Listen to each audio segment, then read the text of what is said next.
जगन्नाथपुरी के एक भक्त की कथा है। एक भक्त था, उसके स्वप्न में जगन्नाथ जी आते थे। वो इतना रोता था मंदिर के बाहर खड़े होकर के।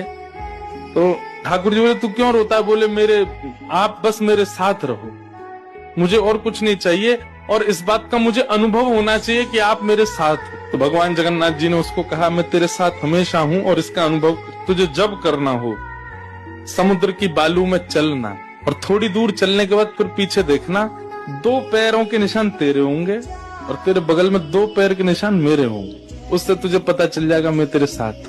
अब तो वो रोज जाता, समुद्र के तट पर चल के देखता, थोड़ी दूर चलता तो 2 पैर के निशान उसके और बगल में छोटे छोटे चरण भगवान के। इतना प्रसन्न रहता था। लेकिन ये उसके घर में कोई घटना घटी, माता जी का देहावसन हो गया, बहुत कष्ट में आ गया, इतना पीड़ा में आ गया, रोने लगा, बिलखने लगा। अपनी माँ के जाने के भाव से तुरंत दौड़ करके गया। बोले, मैं मन को शांत करने का एक ही तरीका, पता चले जगन्नाथ जी मेरे साथ।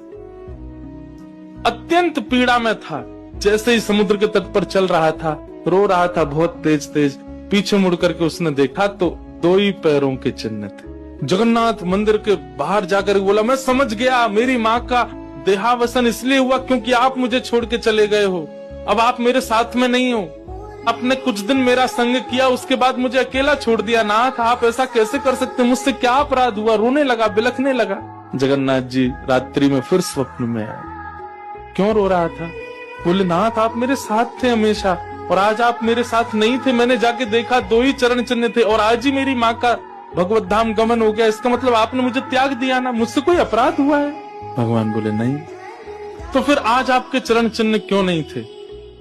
भगवान बोले, कल तक मेरे चरण चिन्ह थे क्योंकि तू भी चल रहा था और मैं भी चल रहा था, परंतु आज तू पीड़ा में आ गया तो तुझे गोद में लेके मैं ही चल रहा था। वो मेरे चरण चिन्ह, तेरे नहीं, वो मैं ही हूँ।